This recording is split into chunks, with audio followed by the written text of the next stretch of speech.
night the Mafia boss saw me kiss another man on Valentine's Day, I dressed like I was signing my own death warrant. The dress was red. Not the soft, romantic kind you see in perfume ads, but the hard, unforgiving shade of fresh blood. Satin clung to every line of my body like it had been poured on. Thin straps biting into my shoulders each time I shifted. My hair fell in dark, glossy waves down my back, the way he used to like it, and the gold earrings brushing my neck caught the light every time I laughed at a joke I barely heard. Across from me, my date leaned in, beautiful and harmless in his tailored black suit. One hand resting on my thigh like he'd earned the right. He hadn't. He was just in the wrong place on the right night. A prop in a war he didn't know existed. The restaurant was the kind of place where Valentine's reservations opened in October and still sold out in minutes. Crystal chandeliers dripped from the ceiling, candles burned low between vases of long-stemmed roses, and every other table held couples looking at each other like love was simple. The maitre d' had seated us at the center table, the one with the best view of the room, and the clearest line of sight to the entrance. Exactly how I'd requested it. Because this wasn't a date. It was a stage. I didn't see Dante Blackwell walk in, but my body noticed him before my eyes did. The air shifted, tighter, colder, like the room itself remembered who really owned it. A prickle crawled down my spine, that too familiar mix of warning and gravity that said the most dangerous man in the city had just stepped into the light. My pulse kicked. I forced another laugh, tipped my champagne flute to my lips, pretended I wasn't counting the seconds until I felt his gaze. Then it hit me. Heat, sharp as a hand around my throat, landed between my shoulder blades. I looked up.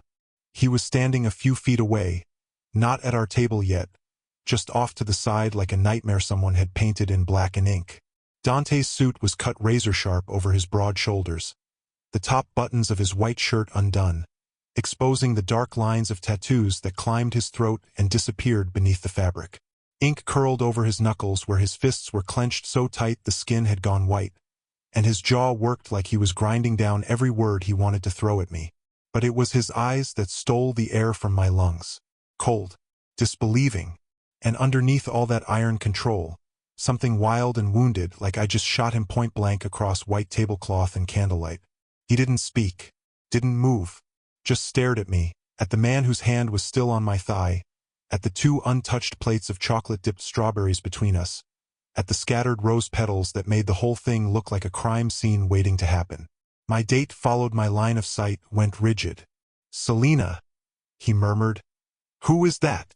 I smiled then, slow, sweet, vicious, the kind of smile that used to be for Dante alone.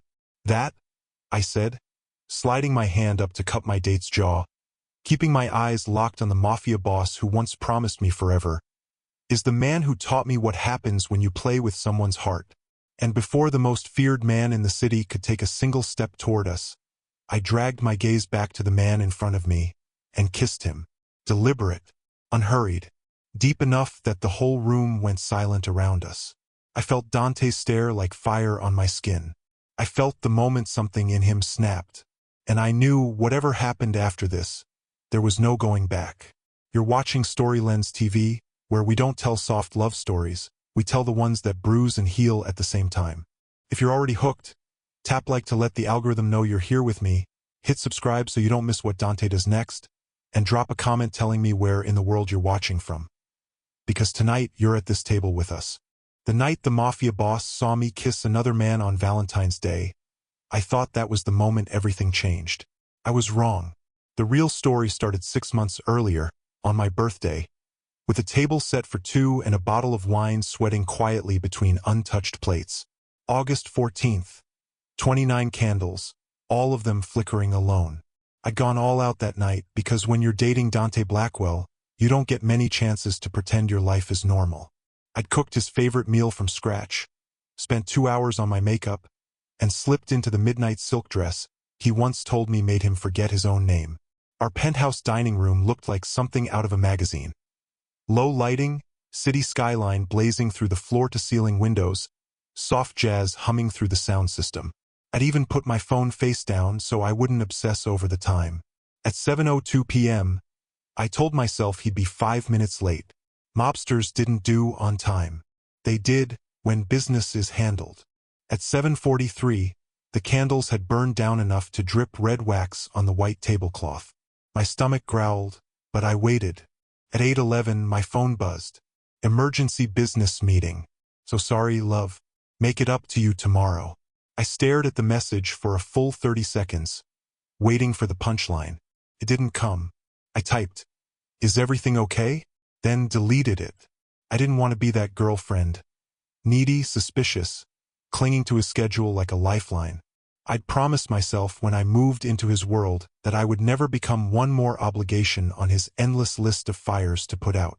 So I sent, "Be safe. We'll celebrate tomorrow." Then I blew out the candles, put the food in the fridge, and told myself this was what loving a man like him looked like. Waiting, understanding, choosing trust over questions. By 10 p.m., I was curled on the couch in the dress and bare feet, watching some mindless show I couldn't remember afterward. My phone stayed stubbornly silent. No updates, no calls. No, "I miss you." At 11:47, I changed into an oversized t-shirt, wiped off my lipstick, and crawled into the cold side of our bed, the silk sheets feeling like a joke I wasn't in on. "He'll come in late. Kiss your hair. Whisper an apology. You'll fight a little, then forgive a lot." That's what I told myself as sleep dragged me under. When I woke up, sunlight was slicing through the curtains and his side of the bed was still perfectly made. No rumpled sheets. No faint scent of his cologne. Just absence. My phone buzzed on the nightstand. For a moment my heart leapt. Maybe it was him, texting some explanation that would make everything make sense. Unknown number. I frowned and opened the message. "Happy belated birthday, Selena. He was with me. Thought you should know." A second bubble appeared below it. A photo this time. I didn't want to tap it. Every instinct told me that whatever waited behind that blurred preview was a before and after kind of image. Before, the life I thought I had. After, the version where the floor didn't exist anymore. My thumb moved anyway. The picture was sharp, too sharp. The kind of clarity that comes from someone leaning in, framing the shot, meaning every pixel of what they're doing. Dante sat across a small restaurant table, not the one I'd set in our penthouse, but some intimate, dimly lit place I didn't recognize. A bottle of wine between them, candles, the faint blur of other diners behind. He was smiling, that rare, unguarded smile that reached his eyes. And his hand was cupping the jaw of a woman leaning toward him. Blonde, perfect waves falling over bare shoulders, lipstick smeared ever so slightly like she'd just been kissing him. The timestamp at the bottom of the photo read 9:47 p.m., exactly when he'd texted me about an emergency business meeting. My breath left my body in a soundless rush. For a heartbeat, I just stared at the pixels. If I looked long enough, maybe the image would rearrange itself into something harmless. Maybe it was old, maybe it was fake, maybe... I zoomed in on his wrist. The watch I'd given him last month gleamed against his skin. No escape. My chest tightened until breathing felt optional. The room went underwater, sounds distant and muffled. I sat down on the edge of the bed because my knees didn't trust me anymore.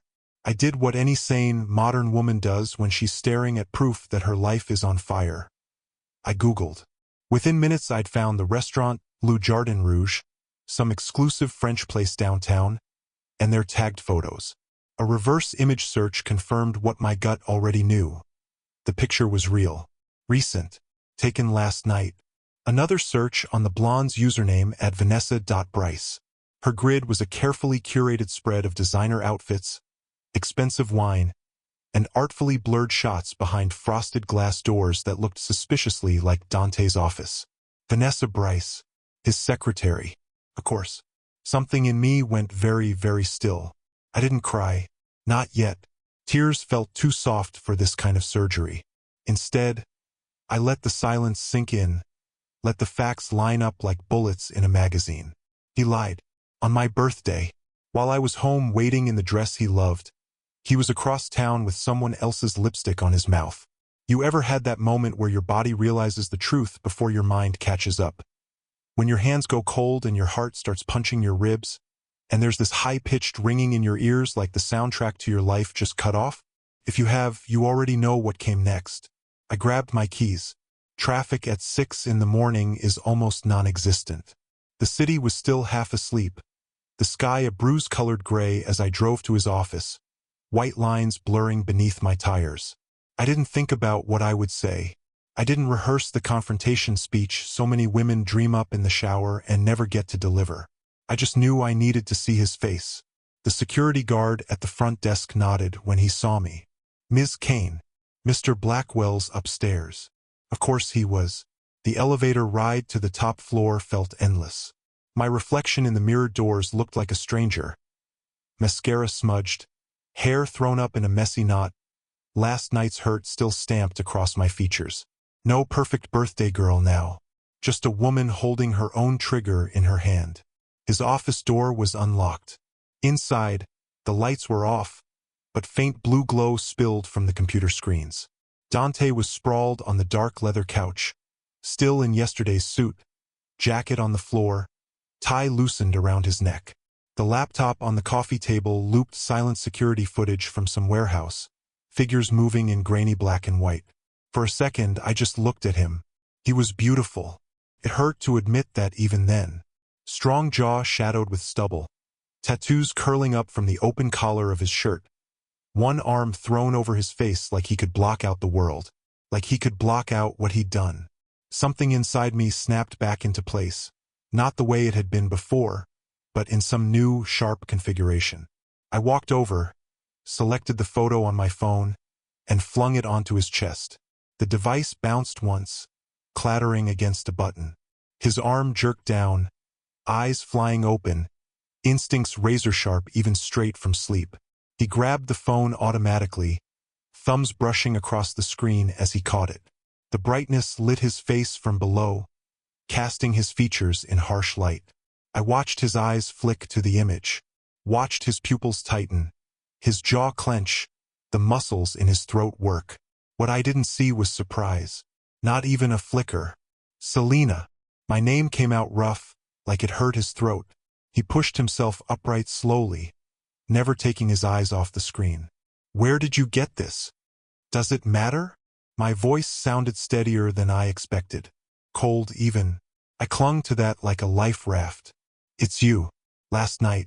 At Le Jardin Rouge. Or am I mistaken? His fingers tightened around the phone. He exhaled once, through his nose, then looked up at me. Not guilty. Not scrambling for excuses. Just resigned. Like he'd been waiting for this moment. It meant nothing, he said quietly. She meant nothing. It was a mistake. I laughed. The sound shocked both of us. You forgot my birthday, lied about an emergency, took your secretary to a restaurant that has a 6-month waitlist. You cupped her face the way you used to do mine and let her send me a little souvenir. That's not a mistake, Dante. That's a choice. His shoulders tensed. I didn't know she took the photo. Oh, thank God. I clapped a hand to my chest in mock relief. That makes it so much better. He winced. Selena. On my birthday? My voice rose, the cold cracking to let something hotter spill through. You chose her over me on my birthday? His gaze dropped just for a second. Then he said the one thing I will hate him for until the day I die. I forgot. My mouth went dry. You forgot. I'm sorry, he rushed on. I forgot it was your birthday, and she was there, and it just happened? I finished for him because of course that was where he was going. The oldest, laziest defense in the book. His jaw snapped shut. That's when I saw it.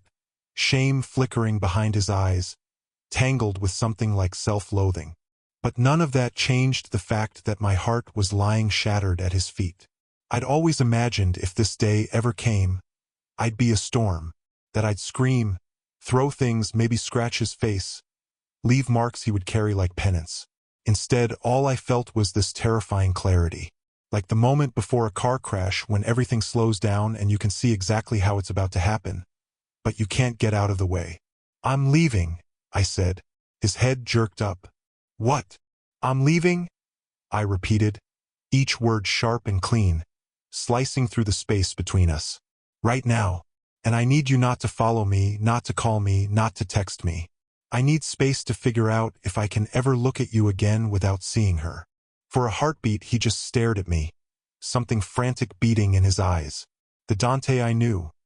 The man who could freeze a room with a look, who didn't take no from anyone, who owned half the city through fear and the other half through favors.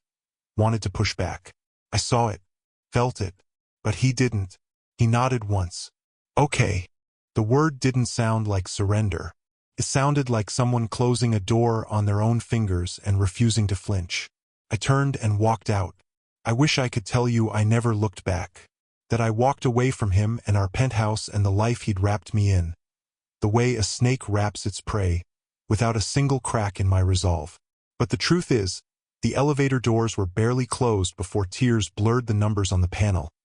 And by the time I stepped into the street, my hands were shaking so hard I could barely unlock my car. The next 3 days blurred together. I checked into a hotel under my maiden name, turned my phone off, and let myself fall apart. There were ugly sobs into overstarched pillows. Nights I lay awake replaying every moment from the past 3 years, searching for signs I'd missed, clues that he had this in him. Spoiler, the signs were there. They just looked like charm and intensity and a man who'd never been told no. My sister, Maya, came by once, eyes blazing, ready to go to war on my behalf. My best friend brought wine and ice cream and every cliché in the Heartbreak Recovery Handbook.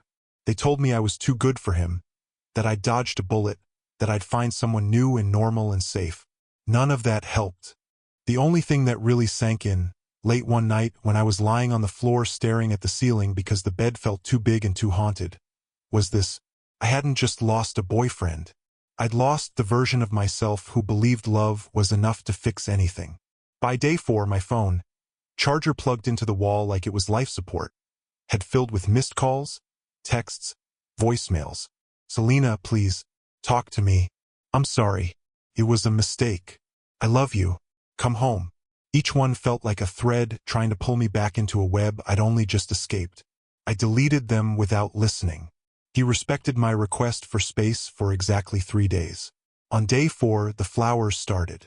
Roses at first. Dozens and dozens of them, arriving in expensive vases at the hotel front desk. Then rare orchids, lilies, arrangements so elaborate they looked like something from a movie set. Jewelry followed. Boxes from Cartier, Tiffany, Van Cleef. Diamonds that could have paid my rent for a year. Handwritten letters, each more desperate than the last, slipped under my door with the hotel's logo ghosting through the paper. "I know I messed up. I'll fix it. She meant nothing. You're everything. Please come home." Every gift made me angrier. Not because they weren't beautiful. They were. Dante didn't know how to do something halfway, even when he was in the wrong. No, what burned was the fact that he still wasn't listening. I hadn't asked for flowers, or jewelry, or grand gestures. I'd asked for space. He was trying to buy his way out of a crater he'd blown in my chest, when all I wanted was the courtesy of silence. Little by little, something in me shifted. The sobbing eased. The shaking stopped. The crushing weight in my chest changed, hardened, took on edges. I went back to my apartment. My apartment, not our penthouse. I'd sublet it when I moved in with him, and the tenant owed me a favor. I threw myself into work at the gallery, curating exhibitions with a focus that bordered on obsession. I found a therapist, Dr. Chun, who sat across from me in a cozy office that smelled like bergamot tea and old books and asked questions that hurt more than I cared to admit. "Do you think staying away from him is about punishment or protection?" "Both," I'd said. "Mostly protection. Punishment is just extra credit." She'd hummed thoughtfully, like I'd given a reasonable answer. When I wasn't working or dissecting my past in therapy, I replayed that photo. The way his hand had held Vanessa's face, the softness in his eyes. I remembered another night, months before, when he'd held me the same way across some other restaurant table, his thumb brushing my jaw as he told me I was the best thing that had ever happened to him. "Have you ever watched someone you love choose someone else?" I asked Dr. Chin once. Not by accident, not in a drunken mistake, but deliberately, because they could. She'd considered. It sounds like you're asking the wrong question. I blinked. What's the right one? Why? She said gently. Are you so determined to make him feel exactly what you felt? That stuck with me. Through September, October, November, his attempts to reach me got less frequent. The flowers stopped. The texts thinned out. The voicemails went from daily to weekly to not at all. I told myself that was what I wanted, that his fading presence was proof I was finally free. So why did it feel like someone was slowly turning down the volume on my life? By December, the anger had settled into something colder, sharper, less like a wound and more like a weapon. That's when the idea took root. I didn't want him to simply feel bad. I wanted him to feel destroyed. Wanted him to know what it was like to watch someone he loved smile at someone else, lean toward someone else, choose someone else while he stood there powerless. And I wanted witnesses. I wanted everyone in his world, his men, his enemies, his carefully curated society contacts, to see that the woman he'd paraded at his side like a trophy had slipped out of his glass case and into someone else's hands. Revenge, I decided, needed an audience. December, I started planning. January, I started executing. February, I picked my stage. Valentine's Day, the perfect day to weaponize love. You already know what happened at Cavallini's. How I sat in that blood-red dress, laughing at jokes I didn't find funny, waiting for the moment his gaze would pin me to my chair.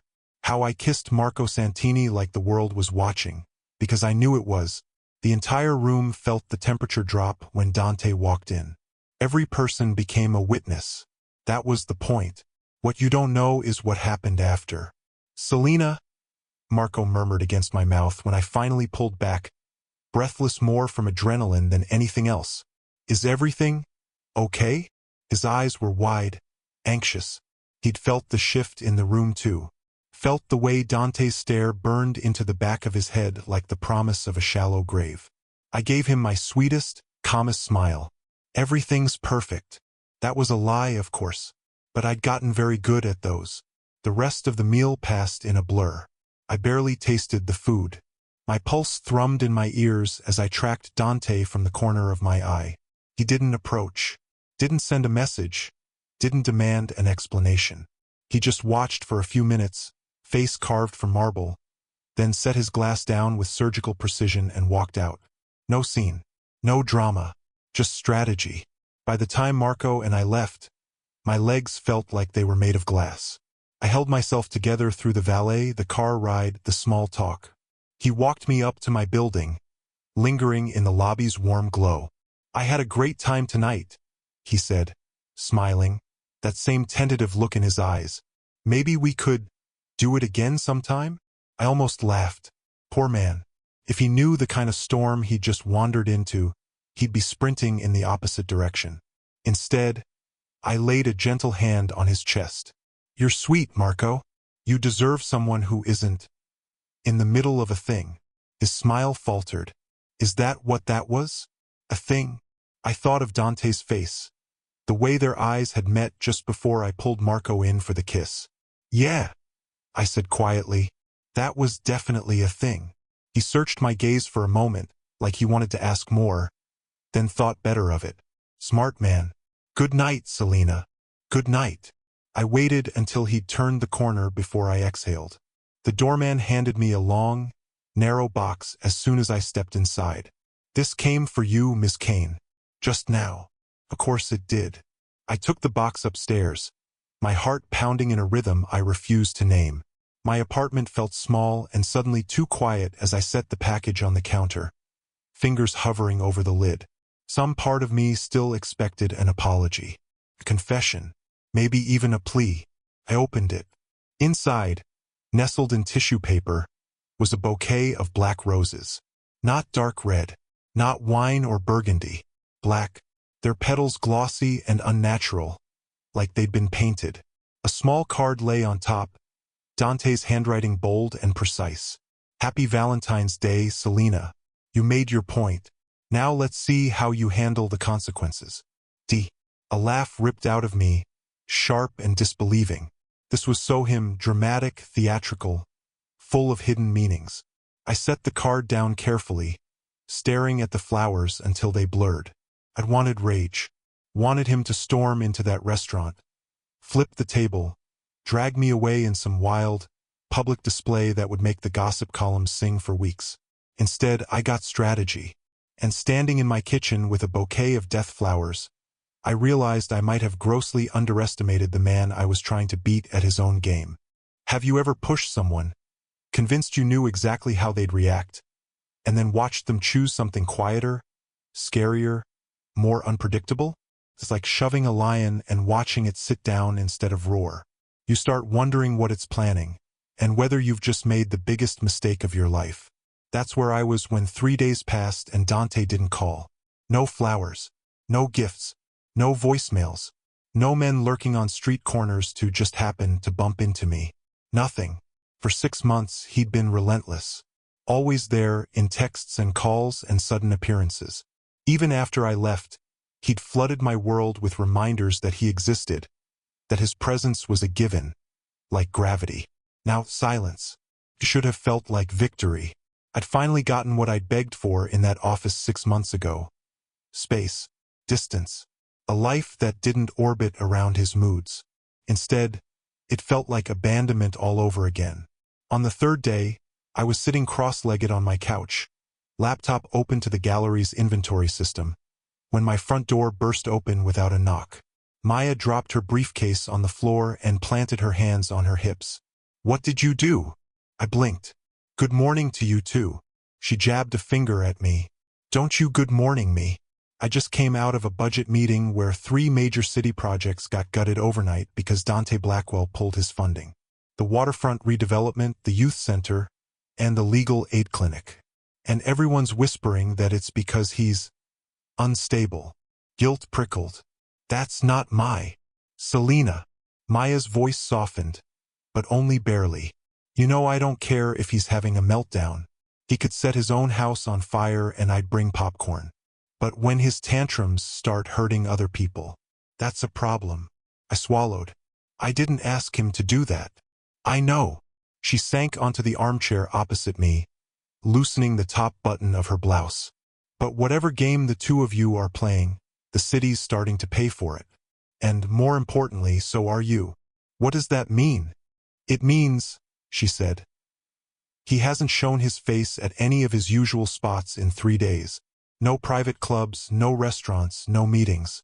My contacts say he's pulled back hard. People are nervous." I tried to keep my tone light. "So the king of the city is hiding in his castle. Maybe he finally figured out self-reflection." Maya's eyes narrowed. "Or maybe he's planning something. Men like him don't retreat for no reason."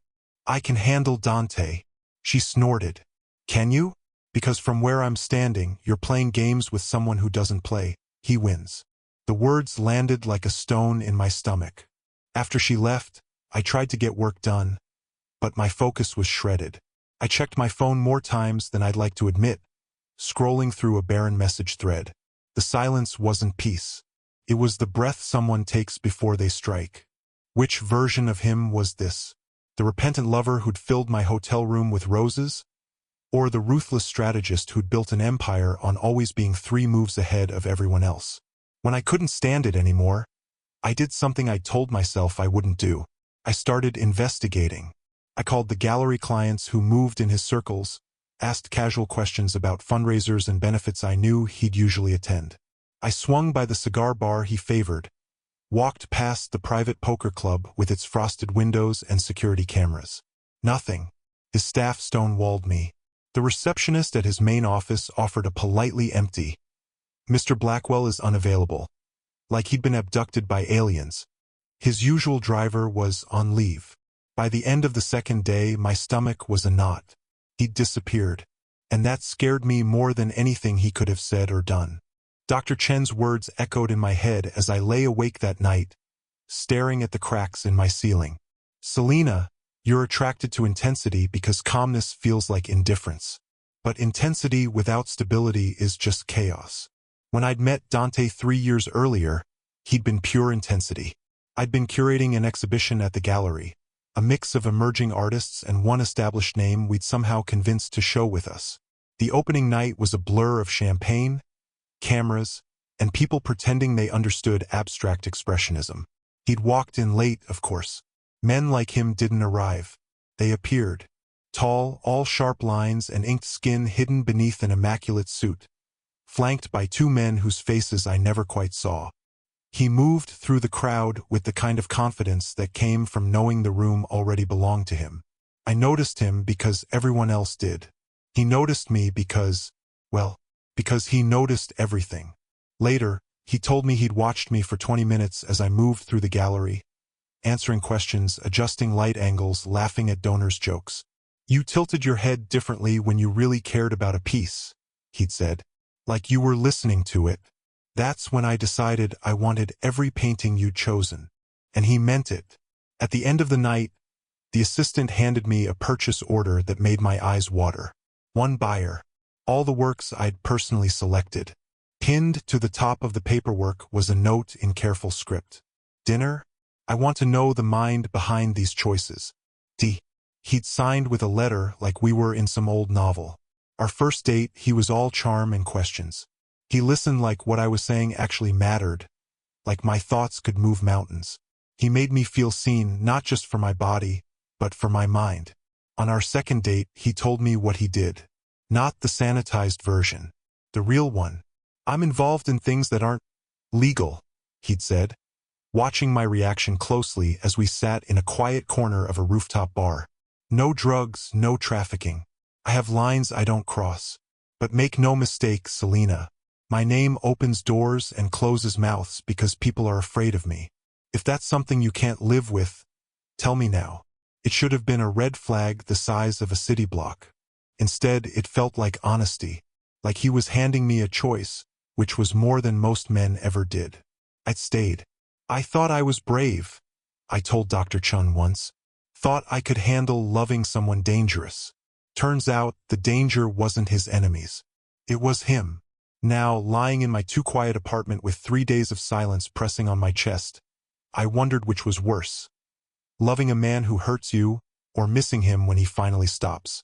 If you were in my shoes, if someone shattered your heart and then walked out of your life so completely the absence hurt in its own way, what would you do? Would you go looking for them? Or would you let the silence stand and hope it doesn't swallow you whole?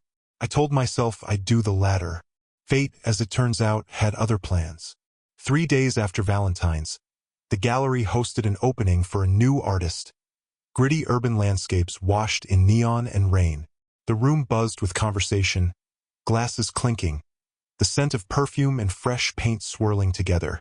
I wore black, clean lines, sharp neckline, hair pinned up, professional, untouchable. I was in the middle of explaining a piece to a potential buyer when the air shifted. You'd think I'd be used to it by now, the way a room reacts to Dante's presence. It's subtle, at first, voices dropping, bodies turning, something like alertness rippling through the crowd. I glanced toward the entrance. He stood there, flanked by 2 men in suits who melted into the walls as soon as he took a step forward. He looked different, exhausted. His usually perfect hair was slightly mussed, dark stubble roughening his jaw. His tie was loosened, suit a little less razor-sharp than usual. There were shadows under his eyes, the kind you get from nights spent awake with thoughts you can't outrun. Our eyes met. For a heartbeat, the rest of the world blurred. Then he did something that shocked me more than any grand gesture could have. He inclined his head once, a small, almost respectful nod, and walked past me, deeper into the gallery. No detour, no attempt to intercept me. He moved like any other guest, hands in his pockets, gaze on the art. The buyer beside me cleared his throat. "Ms. Kane, sorry." I dragged my attention back with an effort. "You were asking about the brushwork." I finished the sale on autopilot, every nerve tuned to the man across the room. He stayed for less than 20 minutes, said a few quiet words to the artist, shook hands with one of the board members. He didn't look at me again. Then he left. No confrontation, no scene, just acknowledgement. By the time the last guest trickled out and I locked up, my head was buzzing. This wasn't the Dante I knew. The Dante I knew would have cornered me in some back room, caged me with his body, demanded to know what I was doing, who Marco was, why I'd kissed him. This version did nothing, and that, somehow, was more terrifying than any explosion. Back home, I poured myself a glass of wine and stared at the city lights, Dr. Chen's voice in my head. Intensity without stability is just chaos. Maybe this was stability. Maybe he'd finally accepted it was over. So why did it feel like the calm before a storm? For days later, I found out. The Roosevelt Hotel's ballroom glittered with money and ambition on February 23rd. Black tie gala, charity auction, the kind of event where everyone smiled too wide and drank too much champagne. I walked in alone, white silk clinging to my body in a dress that made me feel like a weapon and a ghost all at once. White instead of red this time, innocence worn like armor. Eyes followed me. Whispers bloomed in my wake. There she is. That's her. The one who dumped him. The one he cheated on. The one who kissed another man on Valentine's Day with the whole city watching. I held my head high and let them talk. I'd won Valentine's Day, I told myself as I accepted a glass of champagne from a passing waiter. Now I just need to maintain dominance. Halfway through the evening, a familiar voice slid in behind me. Smooth as honey and twice as dangerous. Selena, you look devastating. May I have this dance? I turned to find Alessandro Romano, Dante's business partner. Dark hair, delectable accent, smile that could talk governments into war. Alessandro, I said, arching a brow. Do you have a death wish? He laughed, low and delighted. Always, but this one, worth it. He held out a hand. Come on. Pretend the world isn't watching. But the world was watching. That was the point. I placed my hand in his and let him lead me onto the dance floor. He was an excellent dancer, confident and smooth, palm pressing just firmly enough at my back to make me feel guided, not controlled. We moved easily together, gliding between other couples beneath crystal chandeliers. You know he's watching, yes? Alessandro murmured after a minute, his breath warm against my ear. My pulse spiked. Where? He tipped his chin toward the second-floor balcony. I followed his gaze. There he was, Dante, standing alone behind the balustrade, looking down over the ballroom like some dark king surveying his kingdom. His expression was unreadable, a mask carved from stone and shadow. He wore black, as always, but tonight something in his posture was off, tighter, as if every muscle were wound to breaking. Everyone sees it, Alessandro continued softly. The Valentine's Day incident, you humiliated him publicly. In our world, that has consequences. Good, I said, smiling brightly for the benefit of anyone watching. He deserves consequences. Alessandro's grip tightened minutely. Perhaps, but consequences don't only fall on the guilty.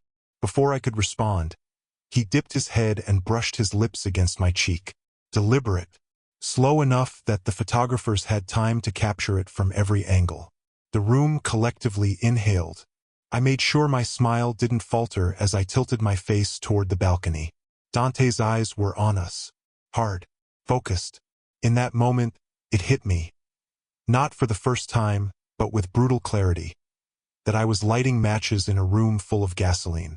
The next morning, my phone rang before I'd managed more than 2 sips of coffee. Romano Fine Imports, I answered out of habit, then rolled my eyes. Kidding. It's me. Selena. Alessandro's voice was tight, stripped of its usual flirtatious lilt. Tell me something. Depends on the question. What did you do to him? I set my mug down slowly. You'll have to be more specific. He destroyed a $2 million deal overnight, Alessandro snapped. Pulled out of our contract, restructured 3 others, and cut me off from a shipping lane he knows I need. All because I danced with you, because I kissed your cheek. Guilt stabbed through me, unexpected and sharp. I didn't tell him to do that, I said quietly. I know. That's not the point. Pause. I've done business with dangerous men my whole life, Selena, but I've never seen him like this. Whatever you're doing, whatever game this is, it's not just between you two anymore. When the call ended, I sat on my couch and stared at the wall. Alessandro was innocent. A pawn I'd pulled onto the board without thinking about what it would cost him. Revenge was supposed to make me feel powerful. So why did I feel sick? How many more people would get caught in our crossfire before this ended? How many careers, reputations, maybe lives would be collateral damage in a war that started because one man couldn't keep it in his pants and one woman refused to bleed quietly? I told myself I'd gone too far. Then my phone buzzed again. We need to talk. Not about us. About your safety. D. I stared at the message until it blurred. A second text came an hour later. Selena, this isn't a game anymore. Please. The please lodged behind my ribs like a splinter. For the first time since this whole thing began, I hesitated. Then I deleted the messages. If you were me, heart still raw, pride still bruised, convinced that any step toward him was a step backward, would you have answered? Or would you have done exactly what I did and pretended you could outrun a storm you'd helped create? Fate, again, had opinions. For days later, a plain brown package appeared outside my door. No return address. No logo. Just my name in block letters. Inside, nestled in tissue paper that smelled faintly of cigarette smoke, were photographs. High quality. Professional. Printed on glossy paper. The first was of me and Marco at Cavallini's. His hand on my thigh, my mouth against his, Dante's rage a shadow in the background. The second, Alessandro's lips on my cheek, Dante a dark blur on the balcony above. The third, me at a coffee shop with a man I vaguely remembered. Friendly guy who'd asked to share my table when the place was full. We chatted about books for 15 minutes and never exchanged numbers. The fourth, Maya and me walking through the park, her laughing at something I'd said, my arm linked with hers. Each photo had a time, date, and location neatly typed along the bottom. Someone had been following me, cataloging my every move. A single handwritten note lay on top. Beautiful collection. Would hate for anything to happen to ruin it. My skin went cold. Maya. I grabbed my phone with shaking hands and called her. She answered on the second ring. Hey, I was just about to. Where are you? My voice came out too loud. Are you safe? A beat of startled silence. I'm fine. I'm at the courthouse. Why? I closed my eyes. Exhaled slowly. I'll explain later. Just watch your back. Okay? Selena, what's? I'm serious, Maya. I forced steel into my tone. Don't walk anywhere alone today. Keep your car close. If anything feels off, call security. Or call me. Or both. She didn't argue. That scared me more than anything.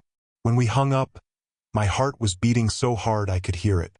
I was still standing in the middle of my living room, photos scattered across the coffee table like evidence, when someone pounded on my door. The sound was loud, urgent. For a split second, I thought Russo. Killer. Gun. I grabbed the closest thing to a weapon, a ceramic vase, and crept toward the peephole. Dante. He was breathing hard, like he'd taken the stairs instead of the elevator. Suit jacket undone, tie loose, tattoos peeking from his collar. I yanked the door open.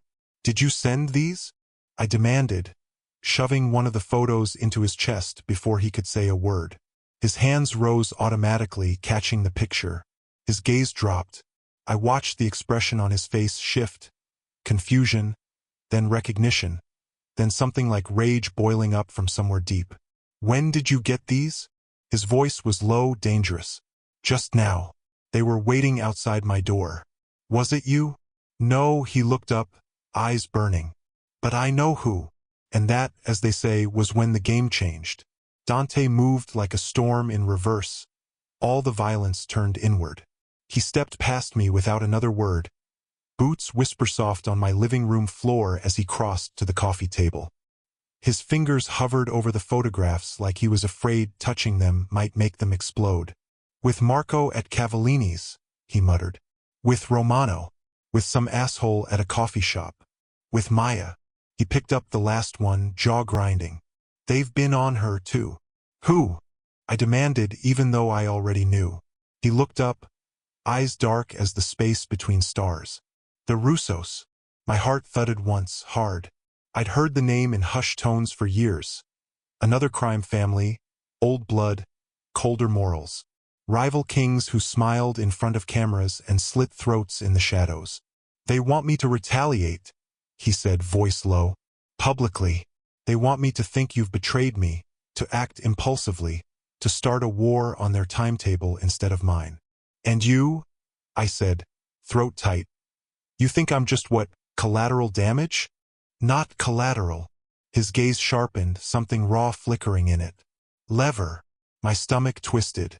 Congratulations, Selena, he added bitterly. Your revenge made you the perfect weapon.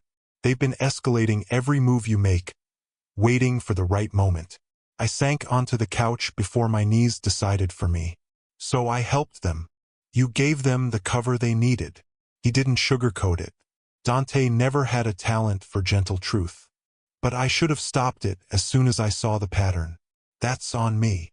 How long? I asked, each word heavy. Have you known? Silence stretched between us like a wire. His jaw worked. 3 weeks. 3 weeks. Came out strangled. You watched me dance with other men. Watched me kiss Marco. Let me walk around with a target on my back for 3 weeks and didn't say anything? His shoulders tensed. You finally had power. You were hurting me for once instead of the other way around. I thought. You thought my revenge was more important than my life? My voice climbed, brittle. Than my sister's life? I thought I could handle both. He snapped back, frustration sparking. Your anger and their bullshit. I was wrong. I stood up, heat flooding my face. You think. The shout ricocheted off the walls, leaving us both breathing hard. So what now? I asked, voice rough. Do I just wait around to get shot because I staged one kiss too many? No, some of the ice left his tone. What remained was steel. You get protection. I don't want your protection. That's unfortunate, he said, eyes narrowing. Because you have it. You don't get to make that decision for me. I threw back. Not again. Yes, he said, stepping closer. I do. When it comes to keeping you alive. I absolutely do. The awful thing was, part of me found comfort in that. The part that remembered how safe his arm had felt around my waist crossing crowded streets. How his people always walked 3 paces behind us like shadows. The same part that hated myself for missing it. We're done, I said. You don't get to lock me in your penthouse and call it love. Then don't come to the penthouse, he shot back. Stay here. Go to work. Pretend everything's fine. But my men will be outside every door you walk through. You won't see them. The Russos will. I made an inarticulate sound, half growl, half something more wounded. You just can't help yourself, can you? Control, control, control. His facade cracked then, just a little. Do you want to know why I cheated on you? I barked out a harsh laugh. You already told me. It meant nothing. It just happened. Aren't those the classic lines? That was a lie. His voice dropped. It meant everything. Not her. The self-destruction meant everything. I stared, anger faltering under confusion. What does that even mean? The day before your birthday, he said.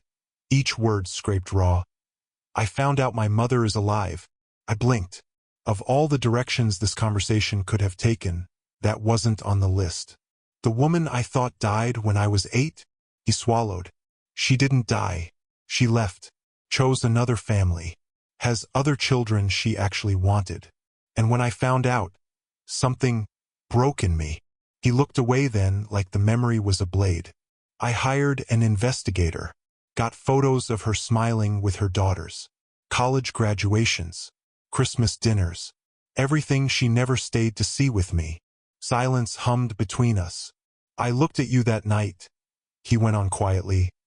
So beautiful, so trusting, and all I could think was, you'll leave too. Everyone leaves. So I sabotaged us first. Made it happen on my terms. Proved I was exactly as unlovable as I always suspected. Anger flared again, hot and defensive, because pity felt like betrayal to myself. So you destroyed me because you were in pain? You broke my heart because yours was broken? That's not love, Dante. That's just 2 broken people smashing into each other and calling it fate. I know, he said, and the simplicity of it threw me more than any excuse would have. I know. That's why I've been in therapy for 6 months trying not to be that man anymore. His trauma didn't excuse what he did, but it explained it, and explanation is a dangerous thing when you're trying to stay angry. It softens edges, makes monsters look human. It doesn't mean we're okay, I said finally, voice shaking. It doesn't mean I forgive you. I'm not asking you to. He met my gaze head-on. I'm asking to keep you alive. I looked away because it was easier than drowning in those eyes. If you were me, standing there with proof you'd been manipulated by enemies and protected by a man who'd also betrayed you, listening to him bleed his childhood wounds onto the floor, what would you do? Would you harden, walk him out of your life for good? Or would you do the reckless thing and keep listening, knowing every word is another crack in the armor you built? I compromised. Protect Maya, I said. But I don't want your guards breathing down my neck. If I see them, if they so much as brush my life, they're gone. Clear? His jaw clenched. Clear. And Dante, I added, hand on the door. Yeah. Don't you dare use me as bait again. He didn't answer, and that should have scared me more than it did. For weeks later, I found out why. March 14th. 1 month to the day since the kiss at Cavallini's.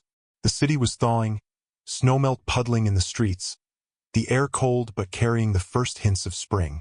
I'd been living carefully. No more public kisses, no more dances with men who smelled like expensive cologne and bad decisions. Therapy twice a week. Journaling so much my hand cramped. Running in the mornings to get out of my own head. Dante and I maintained a fragile ceasefire, occasional texts about logistics, Maya's safety, Russo movements. Nothing personal. Nothing that started with, I miss. By that night, the weight of unsaid things had grown almost unbearable. I sat on my couch, phone in my hand, thumb hovering over his name. I need closure, I thought. I need to actually talk to him, not keep having half conversations with his shadows. Before I could talk myself out of it, I grabbed my coat. The doorman at his building straightened when he saw me. Miss Kane. His eyes flicked toward the lobby cameras. Are you expected? No, I said, chin up. But he'll see me. The elevator ride to the top floor felt different this time. Not the sick roller coaster drop of betrayal, but the tight, anticipatory climb of a track you can't see the top of. The doors slid open. The first thing I saw was the gun. Not in his hand, on his hip, holstered matte black against tactical pants. Dante stood in the hallway outside his penthouse door, dressed not in his usual suit but in dark gear, boots, Kevlar vest half buckled. A radio crackled at his shoulder. 6 armed men flanked him, scanning the corridor. For a heartbeat, we just stared at each other. His expression swung from shock to fury so fast it made me dizzy.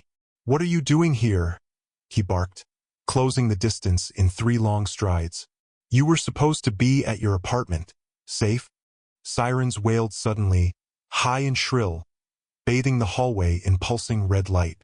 His head of security spoke into the radio fast, then looked up, face grim. They're breaching the garage level, sir. We have maybe 3 minutes. Adrenaline slammed into my veins. What's happening? My voice sounded small even to my own ears. Dante's hand clamped around my wrist, firm but careful. The Russos planned this for tonight, he said, dragging me toward the penthouse. 1 month since Valentine's. They knew I'd be distracted by the anniversary. And they're coming for you. My brain stuttered. How do you know all that? Because I've been feeding them false information for weeks, he snapped, keying codes into a hidden panel. Making them think you'd be at your apartment tonight, alone, unprotected. Instead, I had 20 men waiting there to grab them. I yanked my hand back, stumbling. You used me as bait. Again. His eyes flashed. I was trying to end this, Selena. To eliminate the threat so you could live freely. And if something went wrong? If one of your brilliant plans misfired? My voice shook. What then? You just gamble with my life for your sense of control. You think I'm not already gambling? He shot back. Every day you wake up in a city where people want to hurt me, you're a chip on the table whether you like it or not. I'm trying to stack the odds. The head of security reappeared. Change of plan. They're not taking the bait. They never went near her building. They're here. Here. Dante's face went still. They knew. Had to, the man said. Someone told them. A cold spear of dread slid down my spine. I texted Maya. I whispered. Told her I was coming here if she needed me. She's the only one who knew. Dante's gaze cut to me, then to the radio. Maya's phone must be compromised. Gunfire cracked below us, muffled but unmistakable. The whole building seemed to flinch. Move! Dante grabbed my hand again, pulling me into the penthouse. Everyone to positions. Lockdown now. His men scattered, voices low and controlled as they took their places. The world narrowed to Dante's grip and the pounding of my heart. He pulled me through his office, past the floor-to-ceiling windows that framed the city, to a wall I'd always thought was lined with shelves just for show. He pressed his palm to a specific panel.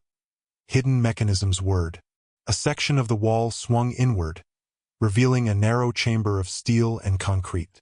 This way, he ushered me inside. The safe room was barely larger than his office bathroom. 6-inch steel door, no windows. Shelves lined one wall, water, canned food, medical supplies. A bank of monitors flickered on another, showing split-screen feeds of every corner of the penthouse and the floors below. His phone buzzed. Talk to me, he said, voice clipped. Static, then, they're on the second floor. Heavy weapons. We're engaging. I stared at the monitors. Men in dark gear moved through the building, muzzle flashes lighting the cameras in harsh bursts. Dante's people held positions, returning fire. Somewhere down there, people were killing and being killed because two families couldn't share a city. And because I'd let a kiss become a weapon. I dug my phone out, hands shaking, and hit Maya's name. Straight to voicemail. Come on, I whispered. Pick up. Pick up. I tried again. Nothing. Is Maya? Did they get to her? The words tumbled out before I could stop them. Dante tapped a few commands into the computer, pulling up a different set of feeds. Grainy footage of some nondescript building I didn't recognize. Maya sat on a couch in a small room, flanked by two of Dante's men. She's safe, he said. My guys extracted her 10 minutes ago. She's at a secure location. Relief crashed over me so hard my knees went weak. I grabbed a shelf to steady myself. You had her protected too? Even after I said, I'm sorry, he said. But I'm not sorry. Your sister is a federal prosecutor. She was always going to be a target. Whether you loved me or hated me, she was in danger the moment my name and yours started being whispered in the same breath. God, you are infuriating. I pressed my palms to my eyes. You can't just keep deciding what's best for everyone. I'm aware, he said dryly. I'm paying a therapist a lot of money to remind me of that twice a week. If the building hadn't been actively under siege, I might have left. Explosions thudded faintly somewhere below us. Dust shook loose from the ceiling. I need you to understand something, I said suddenly, voice snapping like a wire. If we die in here, if this is it, I can't let you die thinking I'm just angry about the logistics. His brows drew together. Now might not be the best time for a lecture. Shut up and listen, I snapped. He did. When I found out about her, about Vanessa, it didn't just break my heart, I said, words tumbling fast, pushed along by fear and fury. It broke something fundamental about how I see myself. Selena. No. Let me finish. I met his eyes, fury and pain tangling hot in my chest. My whole life, I watched my mother stay with my father even though he cheated constantly. Watched her shrink herself, make excuses, forgive things that should have been deal breakers. I swore I'd never be that woman. Never stay with someone who disrespected me. He went very still. And then you cheated, I said. And I stayed. Maybe not physically, not in the same house, but emotionally. I stayed. I kept loving you, kept replaying every moment, wondering what I could have done differently. And I became the woman I'd promised never to be. I swallowed hard. That's why I can't forgive you. Because forgiving you feels like betraying the little girl who promised herself she deserved better. Forgiving you feels like saying it's okay to be disrespected, as long as the guy is sorry enough afterward. And I can't. I can't do that. He looked like I'd punched him. For a long moment he didn't say anything. Gunfire popped on the monitors. Men shouted. Some were distant, glass shattered. My mother left on a Tuesday, he said finally, voice flat, as if he'd been saving the words for a moment when he thought he might not get another one. I was 8. Came home from school. Her closet was empty. No note. No goodbye. Just gone. The confession came out like a confession to a priest. Quiet, honest, heavy. My father told me she died, he went on. Told me it was sudden, an accident, that it wasn't my fault. And I believed him for 24 years. He stared at the monitor bank, but I could tell he wasn't seeing it. He was somewhere else entirely. 6 months ago she reached out, he said, through lawyers. Wanted to reconnect. I hired an investigator because I don't do surprises. Found out she's been alive this whole time. Married. Has 2 daughters. Family she chose. Family she stayed for. His voice broke slightly on the last word. I wasn't enough to make her stay, he said quietly. 8-year-old me, with my drawings and my hero worship and my desperate need to be loved. I wasn't enough. My throat tightened. And when you loved me, he said, finally looking at me, I stripped bare.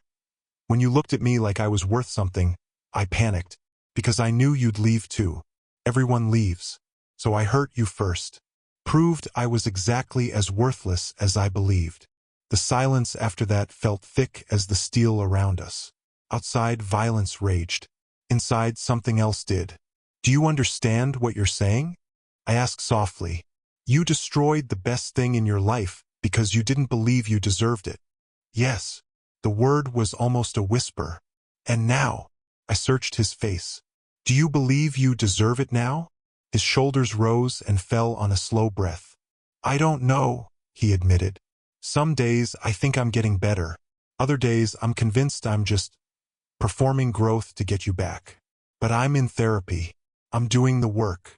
I'm trying to heal the 8-year-old who still thinks he wasn't enough for his own mother. Something in my chest loosened and tightened at the same time. Before I could respond, an explosion rocked the room. The lights flickered, then cut out entirely for a beat before emergency power kicked in, bathing everything in red.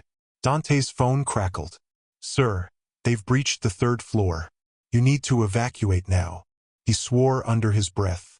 They're getting too close. He checked the monitors, calculating paths like a chess master. Maintenance tunnels. It's the only way out without going straight through them. He grabbed a gun from the shelf, checked the magazine, then turned to me. Stay behind me, he said. Whatever happens, we survive. I cut in, surprising us both with how steady my voice sounded. We both survive. I'm not done being angry at you. A ghost of a smile tugged at his mouth. Fair enough. He opened the safe room door a crack, checked the corridor, then pulled me out into the dim hall.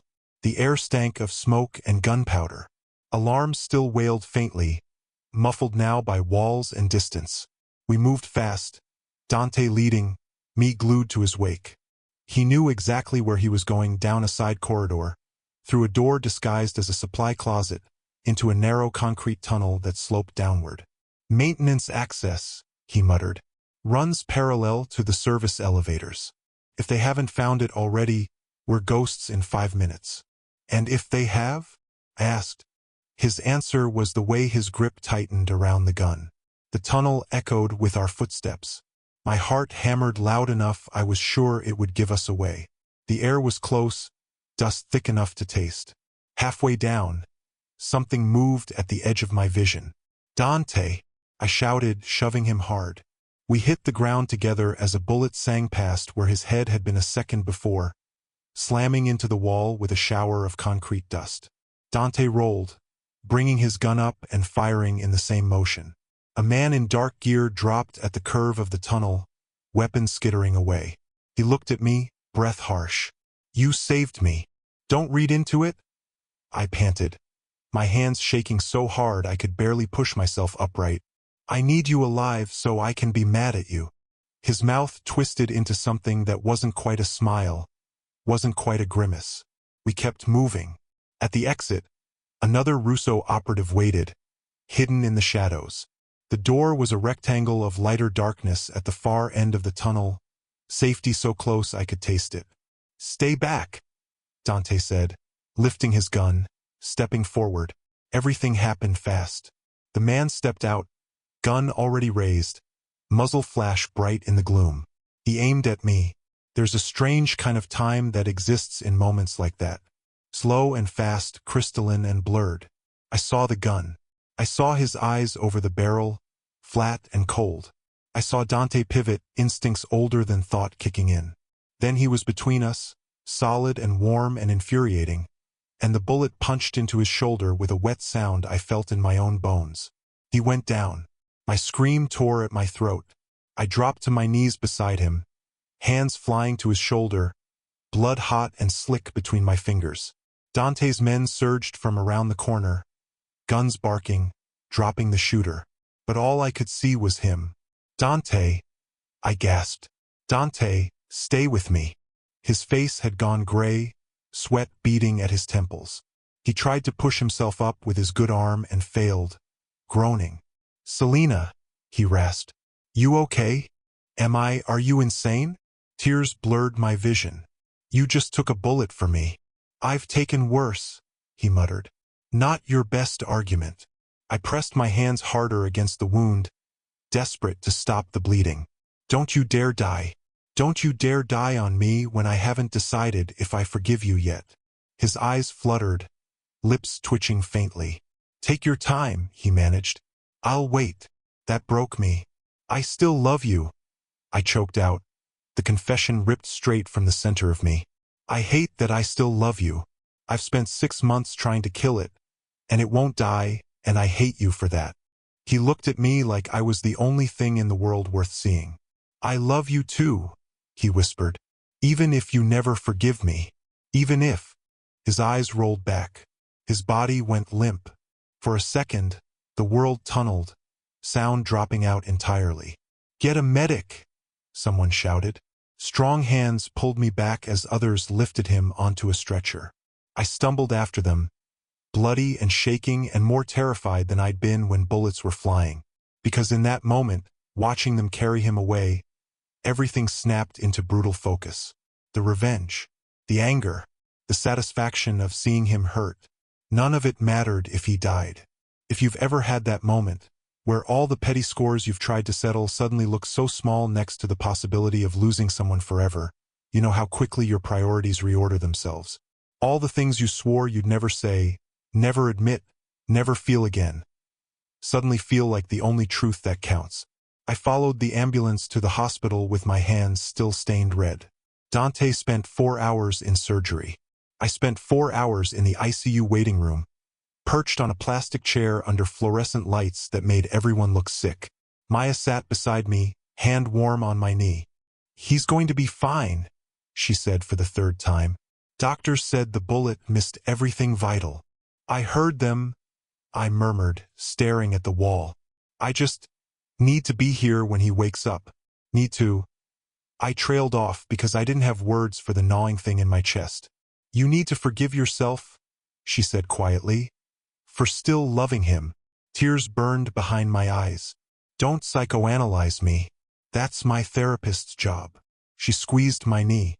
"Take it from a federal prosecutor. It's possible to know someone's guilty and still hope they walk out of court alive. The heart doesn't wait for a verdict."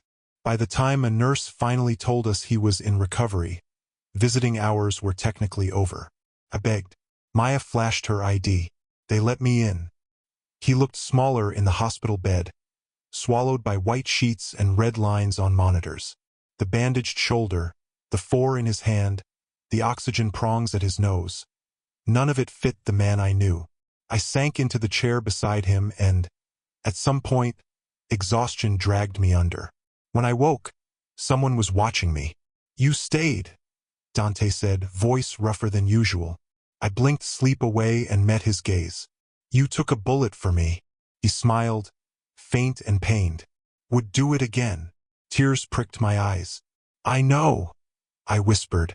That's what scares me. He frowned slightly. What? You'd die for me? I said, throat tight. But 6 months ago you couldn't stay faithful to me. And I don't know which version is real. He looked like the words physically hurt him. Both, he said finally. That's the problem. The doctor came in then, checked his vitals, gave us a rundown of recovery timelines, then left us alone with the machine's soft beeping. I need to understand something, I said when the door clicked shut. When you were with Vanessa, what were you thinking? He stared at the ceiling for a long moment. I was thinking that I was proving something, he said slowly, that I was disposable, that you'd eventually see who I really was and leave. So I sped it up, made it happen on my terms. Did you have feelings for her? I asked, bracing myself. He snorted softly. No, that's what makes it worse. If I'd loved her, at least it would have meant something. But I didn't. She was just there, convenient, and I was self-destructing. I swallowed hard. You risked us for nothing. I broke your heart for nothing, he corrected quietly, because I was broken. And I've spent 6 months in therapy trying to fix what's been broken since I was 8 years old. He picked up his phone from the tray, ignoring the 4 tugging at his skin, and unlocked it. Here, he scrolled through notes, then handed it to me. This is my therapy journal, he said. Dr. Morrison makes me write every day about triggers, patterns, moments I want to control things. I glanced down. January 15th. Saw Selena at gallery. Wanted to corner her, demand she talk to me. Instead, left. Small victory. Felt like drowning. February 2nd. Heard she was going on date. Every instinct said track her down. Instead, called Dr. Morrison. Talked through the abandonment trigger. Chose not to interfere. February 14th. She kissed someone else. Felt like validation. I don't deserve love. Dr. Morrison says this is the trauma talking. But knowing and feeling are different. By the time I finished reading, tears were slipping down my cheeks unchecked. You've really been doing the work, I whispered. He watched me with something like awe. I had the best motivation, he said. Had you? Had the knowledge that if I didn't heal, I'd lose you forever. I handed the phone back carefully. I haven't been healing, I admitted. I've been festering, using revenge as a band-aid. His brows knit. Selena, every time I kissed someone else, I wasn't moving on, I said, words tumbling faster now that they'd started. I was just trying to hurt you, and it didn't work. Not really, because you can't heal from betrayal by creating new betrayals. I let out a shaky laugh. I've been so focused on your damage I haven't addressed my own. Haven't processed why I stayed for 3 months after finding out. Haven't examined my pattern of choosing men who feel like hurricanes and then acting surprised when they leave wreckage. He was quiet for a long beat. Go to therapy, he said finally. Real therapy, not just weekly venting trauma work. EMDR, whatever Dr. Chun recommends. And let me pay for it. I stiffened. I don't want your money. It's not about money. His eyes held mine steady. It's about me taking responsibility for the damage I caused. Let me help you heal from what I did. Why? I asked. So you can feel less guilty? Yes, he said without flinching. And also because I love you. And even if you never come back to me, I want you whole. Want you healed. Want you to be able to love someone someday without all this trauma I caused. Silence settled between us again, but it was softer this time. Okay, I said eventually, but not because I forgive you. Because you're right, I need to heal. And I can't afford it on gallery curator salary. He smiled, small and genuine. Okay. And you keep going too, I added. Even after I'm healed. Even if we're never together again. His gaze didn't waver. I promise. I stood, smoothing my shirt pointlessly. I should let you rest. On impulse, I leaned down and pressed a kiss to his forehead. Thank you, I whispered, for taking that bullet, for being honest, for trying. His hand shot up, catching mine. Selena, he said, something desperate in his eyes. Can I hope? That someday. I don't know. I cut in gently. Ask me in 6 months. Ask me after we've both done the real work. But don't wait for me. If you meet someone who doesn't come with all this baggage. No, his grip tightened briefly. There's no one else. There won't be anyone else. I'll wait. I sighed. That's not healthy either. That's just another form of control. He considered that, shoulders sinking slightly. You're right, he said. Okay, I'll live my life, heal myself, and if we find our way back to each other, it'll be because we're both whole. Not because we're both broken in compatible ways. I squeezed his hand once, then let go. As I walked out of his room, I realized something that scared me almost as much as the thought of losing him had. For the first time, I wanted us to be okay, not because I missed the rush, but because I wanted to know what we could be if we both stopped bleeding all over each other. If you've ever had to decide whether to give a relationship a second life, not just a second chance, but a chance built on something completely different, you know how heavy that choice feels. The temptation to run is strong. So is the pull of what you had. If you're here listening right now, ask yourself, would you have said yes to that therapy, to that slow work, or would you have cut it clean and walked away? I chose the hard way. Dr. Richardson's office felt different from Dr. Chen's. Different couch, different lighting, different smell, different purpose. You're not here to fix the relationship, Dr. Richardson said in our first joint session, hands folded loosely in her lap. You're here to process the trauma together. Whether you stay together is secondary to both of you healing. Dante sat beside me, arm in a sling, looking like he wanted to be anywhere else and nowhere else at the same time. We'll do individual work separately, she continued, and couples work together. Agreed. We both nodded. Good. She turned to him. Dante, I want you to tell Selena what you need from her to feel secure. He blinked. I don't know if I have the right to need anything. Everyone has needs, she said calmly. Name them. He stared at his hands for a long moment. I need to know if you're safe, he said finally, eyes flicking to me and away. Not to control you, just to know you're okay. I need you to tell me when you're struggling instead of letting it build until you explode. And I need you to believe that I'm trying, even when I fail. Dr. Richardson looked at me. Can you meet any of these needs? The first one, I said slowly. Safety updates, maybe. The others, I don't know. My instinct is still to protect myself by keeping him out. That makes sense, she said. Which is why your first homework is simple. 1 sentence a day, via text, about your day. Nothing deep, just connection. You're both allowed to ignore it if you want. The point is noticing what it feels like. I don't want to do this, I muttered. Then don't, she said, unfazed. But ask yourself why connection feels threatening. That question followed me home. Day 1 of the homework, his text came at noon. Weird day. Testified in court. Felt vulnerable without my armor. How are you? I stared at it for 8 hours. Finally, at 8 p.m., I typed, gallery opening. Sold 3 pieces. One of them was the painting you bought 3 years ago. Strange seeing it again. The ellipsis bubble appeared for a second, then vanished. No reply. I felt absurdly disappointed. Day 4, his message came later. Therapy was hard today. Dr. Morrison asked about my father. Don't want to talk about it. I hesitated, then typed, you don't have to. But if you want to, I'm listening. That's the first kind thing you've said to me in 6 months, he replied. Don't get used to it, I shot back. Too late. I caught myself smiling and wanted to throw my phone across the room. Day 7, the text came from me. Had a trigger today. Saw a couple fighting in the park.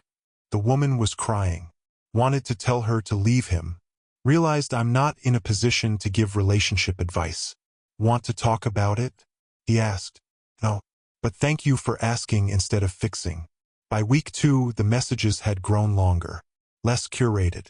Comments about traffic, annoying coworkers, weird dreams. Little pieces of life we'd stopped sharing. I hated how much I liked it. In my individual session, Dr. Richardson asked, How's the texting exercise going?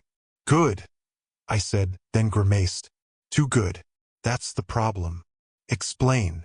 I'm starting to look forward to his messages, I admitted. Starting to feel disappointed when he's not the one texting me.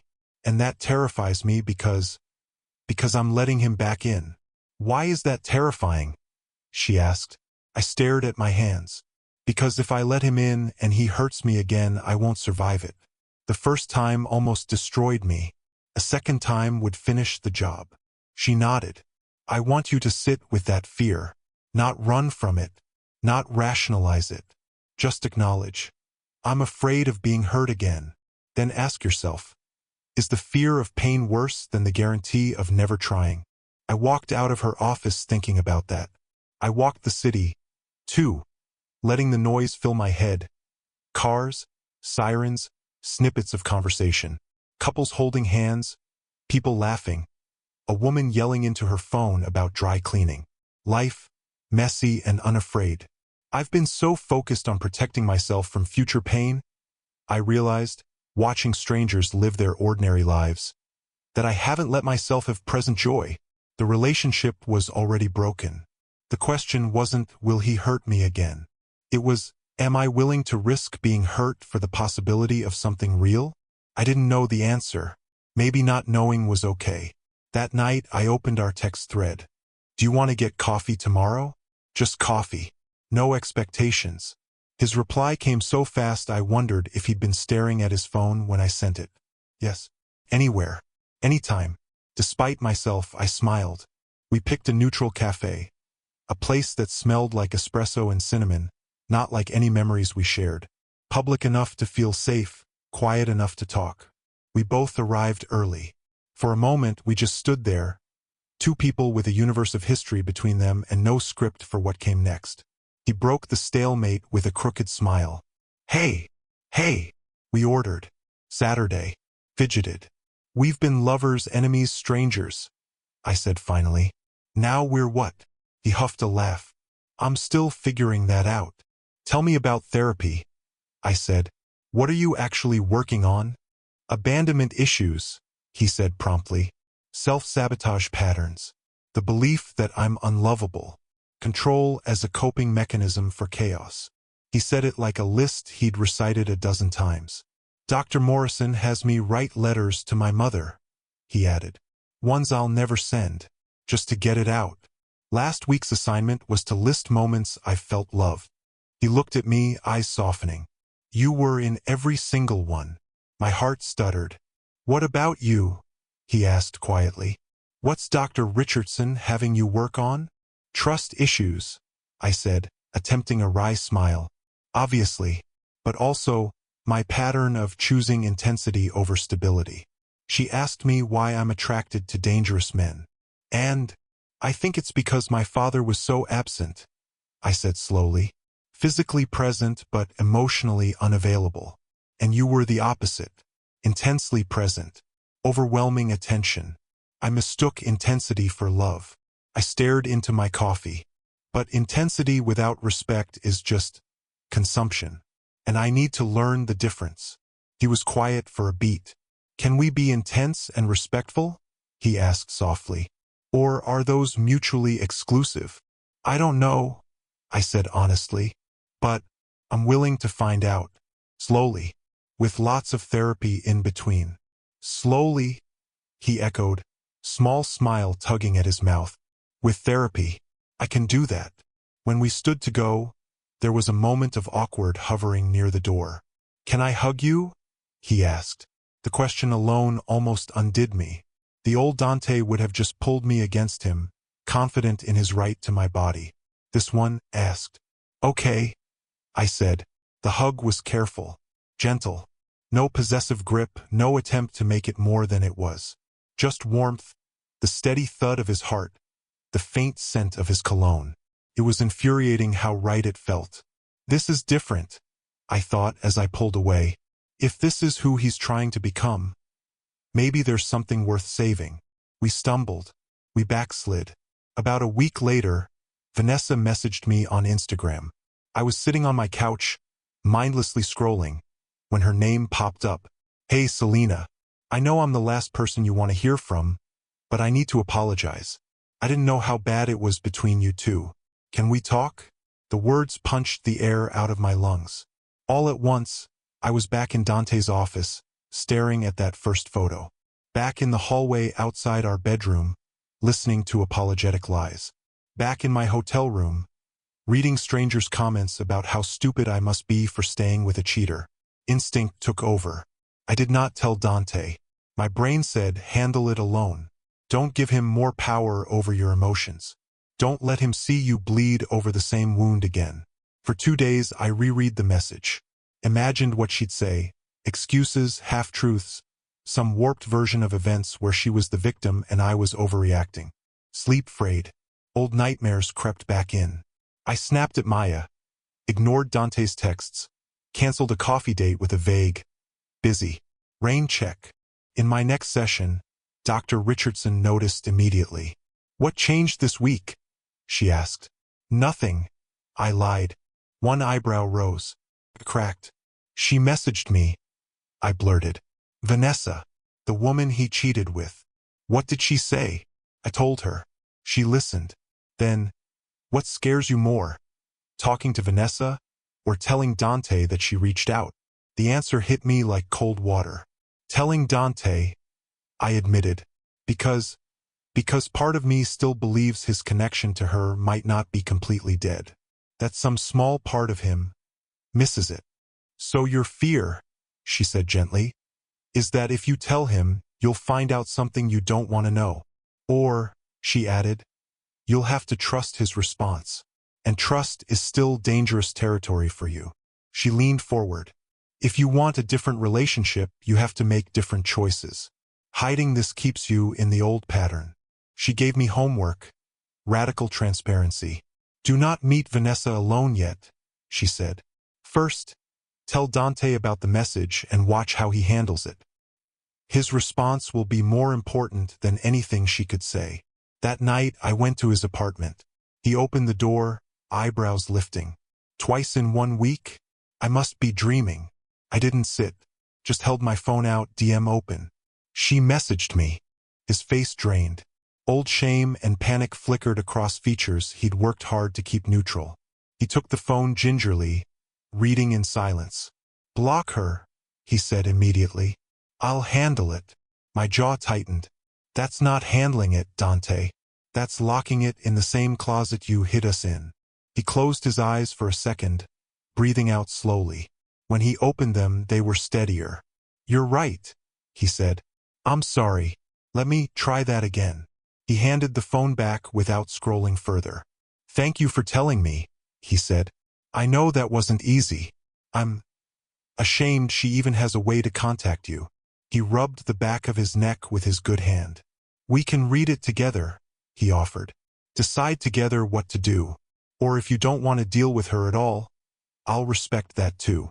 He didn't snatch the phone away. Didn't start issuing commands. He waited. We sat side by side on his couch, reading the message. Vanessa admitted she'd known about me. Admitted she'd liked the power of being the secret. Claimed he ended it the night I found out. Claimed she was trying to make amends as part of her own therapy. My hands shook. Dante noticed, but didn't touch me until I glanced at him and nodded. His fingers covered mine, warm and solid. I don't need her closure, I said thickly. I need mine. Together we typed a reply. I'm working through the damage that night caused in therapy. I don't need further contact. Please don't reach out again. We hit send. He didn't ask to add his own words. This was my boundary to set, not his.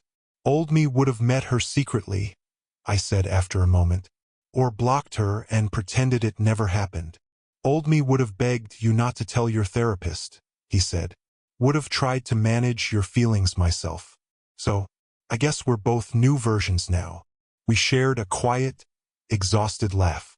It wasn't triumphant. It was human. At the door, he hesitated. Are we okay? No, I said honestly. But we're better. And for the first time, that feels like enough. 6 weeks later, I woke to sunlight streaming through my bedroom window and a text buzzing on my nightstand. Good luck today. First solo gallery show. I'm proud of you, whether you want me there or not. My stomach flipped.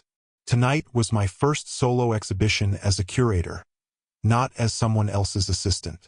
My name on the invitation, my vision on the walls. The collection was Valentine-themed, ironically enough. Pieces about love and loss and second chances. When I'd pitched it months ago, I hadn't known how prophetic the title would feel. Second chances. Dr. Richardson's voice echoed in my head. Let your life be about you again, she'd said. Let something big happen that isn't about him. I stared at Dante's text, thumb hovering. If he came, people would talk. Whispers about the scandal, about the kiss at Cavallini's, about the siege. My show would become about us. If he didn't, a small, ugly part of me would feel abandoned all over again. I typed before I could overthink it. Tonight matters to me. If you come, I need you in the background. No scenes. No buying everything. No Mafia show of power. Just be there as Dante, not as Blackwell. His reply was almost immediate. Understood. I'll be the quietest man in the room. Then, a second later, for the record, there's no version of this world where I'd miss your first solo show. Hours later, the gallery buzzed with bodies. Critics, influencers, collectors, old colleagues, strangers in expensive clothes. The walls glowed with the reflected color of my chosen pieces. I wore a sleek black dress this time. No weaponized red. My hair was down, makeup soft. Tonight was not about revenge. It was about art. About me. I worked the room, smiling, answering questions, tracking sales, trying not to constantly scan the door. When he walked in, the air shifted. He came alone. No entourage, no obvious guns. A simple dark suit, tie straight, tattoos mostly hidden except for a glimpse at his throat when he tipped his head back to study a painting. He didn't come straight to me. He moved from piece to piece, actually looking at the art, reading the placards. He spoke quietly with other guests, nothing in his body language screaming danger, except the coiled grace that never quite left. I let myself breathe. Eventually, I found him standing in front of one of the centerpieces. The painting showed a woman in a red dress standing between two mirrors. In one, she was laughing, head thrown back. In the other, she was screaming, makeup streaked, hands pressed against the glass. Dante stared at it like it held a code only he could crack. "Is this about that night at Cavallini's?" he asked when I stepped up beside him, voice barely above a whisper. "It's about every night I wanted to be two people at once," I said. "The woman who left you and the one who stayed." We stood like that for a moment, side by side, not touching. Two reflections in the same frame. A drunken critic broke the spell, weaving toward us with a glass of champagne sloshing dangerously. "So this is the infamous Dante Blackwell," he crowed, voice too loud. "Tell me, is betrayal good for business, Miss Kane? The whole city's talking. We should send him a thank you card for the drama." Old Dante might have broken his jaw. Old Selena might have smirked and twisted the knife. Instead, I stepped between them, spine straight.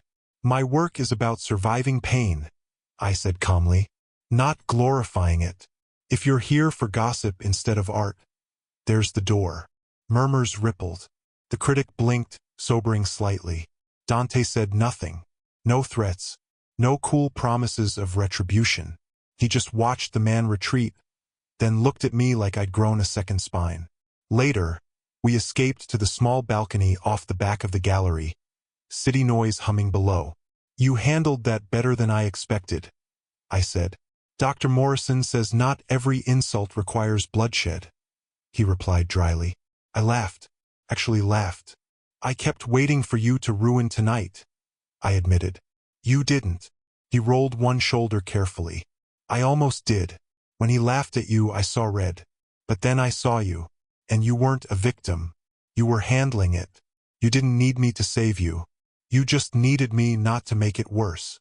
As we spoke, an older collector came out, drunk and jovial, clapping me on the shoulder, his hand sliding down to my arm a little too familiarly. Dante's jaw tightened. His tattooed hand curled into a fist. He took one step forward, then stopped. I could almost see him breathe through the jealousy. Instead of yanking the man away, he looked at me. "Are you okay with that?" he asked quietly. I glanced at the hand on my arm. "No," I said. I moved it away myself, smiling politely at the collector and redirecting him back inside with a comment about an auction piece he'd been eyeing. After he left, I turned to Dante. "Thank you," I said, "for asking instead of assuming." "Every cell in my body wanted to rip his hand off," he admitted. "But I remembered what you said. Possession isn't protection. So I let you handle it." He was learning. We both were. By the end of the night, my feet ached, my cheeks hurt from smiling, and my heart felt full. Not in the dizzy, dangerous way it had with him at the beginning. In a quieter way, like something fragile had been set down gently. Outside, under the streetlights, he stood with his hands in his pockets, looking almost shy. "I know tonight was about you, not us," he said. "But could I take you for a late-night burger to celebrate? No pressure, no heavy talks, just food." "One burger," I said. "No Mafia drama." He grinned. "Scout's honor." We walked off down the street, not touching, but closer than strangers. Something between us no longer broken, just healing. For the first time in a long time, I had a big night that wasn't defined by how much he hurt me or how much I wanted to hurt him back. He was there. I was there. Somehow that was enough. A year later, on Valentine's Day, I chose a different kind of stage. Not Cavallini's with its chandeliers and whispered scandals. A small neighborhood restaurant instead. Exposed brick walls, candles stuck in bottles, the scent of garlic and fresh bread thick in the air. Couples in sweaters and jeans instead of gowns and tuxes.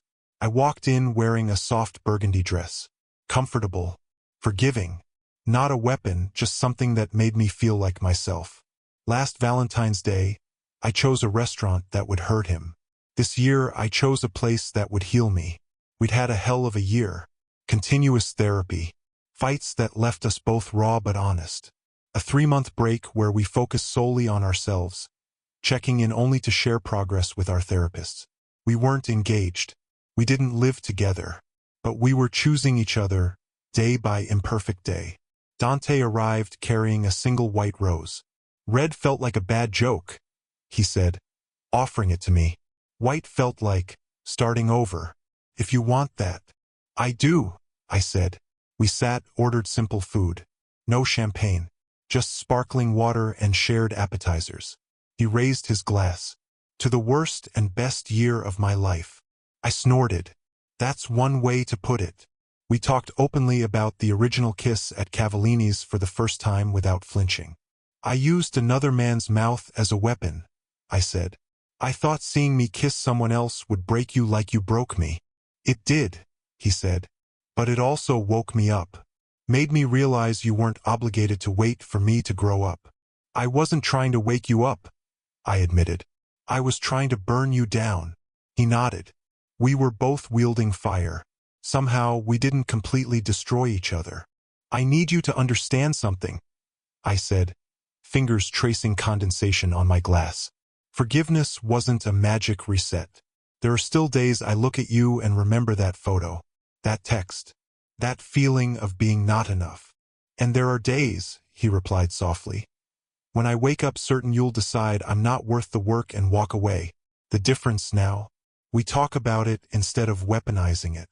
He added, tone steady, "If I ever cheat again, there is no therapy, no second chance, no explanation. We are done. Forever. And you won't owe me a goodbye." I held his gaze. "Same goes for me. If I ever go back to using other people to hurt you, I'm done with myself, not just with you." He slid a small velvet box across the table. My heart stuttered. "We talked about no proposals until we both agreed." "It's not a ring," he said quickly, nervous for once. "Open it." Inside was a simple silver bracelet. A tiny charm shaped like an open door hung from the chain. "My therapist asked me what loving you healthily would look like," he said. I said, "Leaving the door open but never blocking it. You're free to walk in or out. I'll never again try to trap you, even with love." He looked almost shy. If you wear it, it means you're choosing to stay today. Just today. Not forever. We'll deal with forever when we get there. I stared at the bracelet, throat tight. A year ago, he'd put me in a cage lined with diamonds and called it protection. Tonight, he handed me a key and called it love. I fastened the bracelet around my wrist, the metal cool against my skin. I'm choosing today, I said quietly.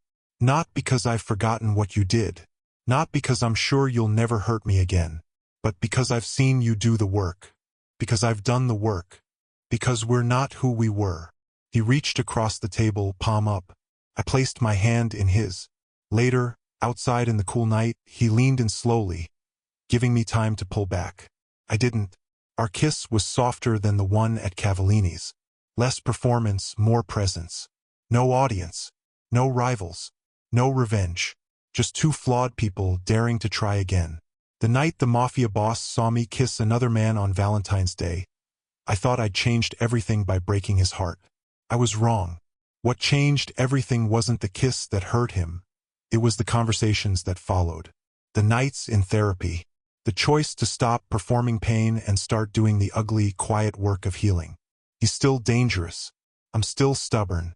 We still trigger each other. But now, when the old patterns creep in, we don't reach for weapons. We reach for words. For help. For each other. Maybe that's what real love is, not perfect trust, but the daily decision to show up, even when you're scared. To keep the door open, even when you remember exactly how much it hurt the last time someone walked out. We walked past a flower shop overflowing with red roses and heart-shaped balloons. The air smelled like sugar and nostalgia. I glanced at the display, smiled faintly, and looked down at the silver bracelet instead. This time, Valentine's Day didn't change everything with a dramatic scene.